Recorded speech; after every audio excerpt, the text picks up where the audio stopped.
Hello guys, welcome back to my YouTube channel. আজকে তোমাদেরকে দেখাবো সকালের দীঘা সমুদ্র সৈকত। সকালবেলা দীঘা সমুদ্র সৈকতের এখানে আসলাম। সো বন্ধুরা, এখন দেখতে পাচ্ছ দীঘায় প্রচুর পর্যটকদের ভিড়। ঈদের পরে অনেক পর্যটক এখানে এসেছে। সারাদিন ভাত খাইনি, একে তো চুন্টু বানা আরো চুন্টু বানা মনে হচ্ছিল, বাট ঈদের পরে অনেক পর্যটক এসছে, অনেক ভিড়। সেই ভিড়গুলো তোমাদের সঙ্গে একটু শেয়ার করছি, দেখানোর চেষ্টা করছি। দেখতে থাকুন।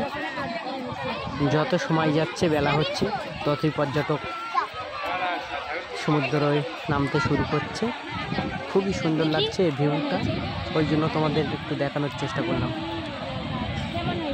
এমন হচ্ছে তো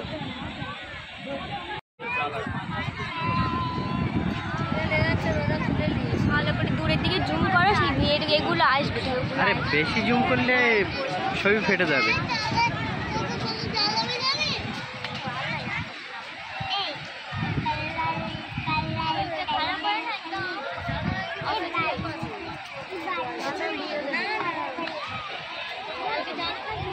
সূর্যটা প্রায় মাথার উপরে উঠে গেছে, তো খুবই সুন্দর লাগছে।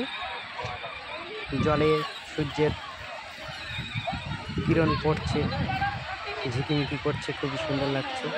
এবং চরে এখানে ঘোড়া চড়ছে বাচ্চারা, খুবই ভালো লাগছে।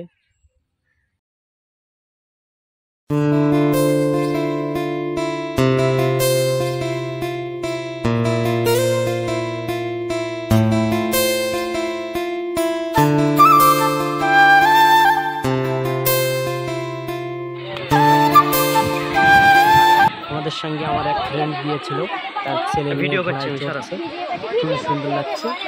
এই বাচ্চাটা তো খুবই আনন্দ করছে,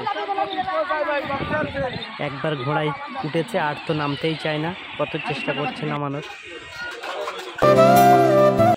তো বন্ধুরা, ফাইনালি আমরা চলে আসলাম সমুদ্র সৈকত থেকে। এখন এই হোটেল অ্যান্ড রেস্টুরেন্টে দাঁড়িয়ে আছি। এই দাদাটা নাকি খুব ভালো ফ্রাই পরোটা করে, সেই জন্য আমরা খাওয়ার জন্য দাঁড়িয়ে আছি। 10 মিনিট হয়ে গেছে, লাইনে আছি। এখনও তো আমাদের জন্য ফ্রাই পরোটাটা বানাচ্ছে না, এখন ডিমটোস্ট বানাচ্ছে। এরপরে আমাদের জন্য ফ্রাই পরোটা বানিয়ে দেবে, সেই জন্য আমরা দাঁড়িয়ে আছি। দেখি দাদাটা নাকি খুব সুন্দরভাবে ফ্রাই পরোটা বানায়, দেখা যাক কতটা সুন্দর লাগে।